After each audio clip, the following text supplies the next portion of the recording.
എടാ ധനുപ ഇന്ന് ഈ മാനിക്യൂൻ സെറ്റ് ചെയ്ത് എന്തൊരു ഭംഗിയാ. ഇത് കണ്ടിട്ട് നിനക്ക് എന്താ തോന്നുന്നത്? ആ, ഒരു ക്രീം ഐവറി ആ ഒരു കളർ ടോണിലോട്ട് ഇങ്ങനെ ഒരു നമ്മുടെ റണ്ണിങ് മെറ്റീരിയലാണ് കേട്ടോ ഇത്. നല്ല ഭംഗിയായിട്ട് ഇങ്ങനെ മാനിക്യൂൻ ഒരു സിറ്റിംഗ് പൊസിഷനിലുള്ള മാനിക്യൂനാണ്. ഇങ്ങനെ എന്താ പറയണത്, ഒരു രാജാ റാണി കോൺസെപ്റ്റ്.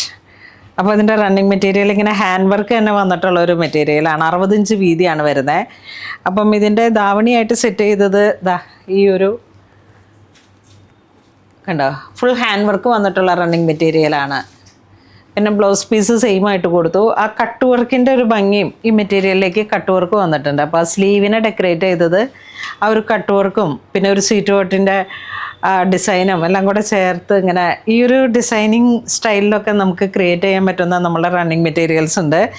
ഇത് നമ്മൾ വീഡിയോയിൽ ഓൾറെഡി കാണിച്ചിട്ടുണ്ട്. ഇത് നമുക്ക് എടപ്പള്ളി സ്റ്റോറിലുണ്ട്, അങ്കമാലി സ്റ്റോറിലുണ്ട്. ഈ വൈറ്റ് വെഡ്ഡിംഗ് എന്നുള്ള രീതിയിലേക്ക് ഏറ്റവും കൂടുതലായിട്ട് റണ്ണിങ് മെറ്റീരിയലിൽ പോകുന്ന ഒരു മെറ്റീരിയലാണ്. അപ്പോൾ ഇതിൻ്റെ ഒരു ഐവറി കളർ ടോണാണ് ഇപ്പം ഇന്ന് നമ്മൾ ഡിസ്പ്ലേയിലിട്ടെ. അതുപോലെ മെന്നിൻ്റെ ആ ഒരു ഷെർവാണി എന്നുള്ള ആ ഒരു രീതിയിലേക്കും ഇത് റെഡിമെയ്ഡാണ്. അപ്പോൾ ഇതിങ്ങനെ ഒരു വൈറ്റ് വെഡ്ഡിങ് കോംബോ ആയിട്ട് നമുക്ക് സെറ്റ് ചെയ്ത് മാനിക്യൂണിൽ വെച്ചിരുന്നതാണ്. വളരെ നല്ല ഭംഗിയുള്ള ക്രിയേഷൻസ് ആണ്. അപ്പോൾ എല്ലാവരും തന്നെ ഷോപ്പ് വിസിറ്റ് ചെയ്യണം. പിന്നെ ഈ റണ്ണിങ് മെറ്റീരിയൽ തന്നെ വെച്ചിട്ട് ഇത് വൈറ്റ് വെഡ്ഡിങ് സാരി, ചർച്ച് വെയറായിട്ട് കല്യാണ സാരി, കെട്ട് സാരി എന്നൊക്കെ പറയുന്ന പോലെ ഇതിൻ്റെ കൂടേക്ക് വെയിലും സെറ്റ് ചെയ്തു, ഗൗണും സെറ്റ് ചെയ്തായിരുന്നു. പിന്നെ ടെയില് ഒക്കെ ഇങ്ങനെ സെറ്റ് ചെയ്തിട്ട് പേരൊക്കെ എഴുതിയിട്ടാണ് നമ്മളുടെ ഒരു സാരി പോയത്.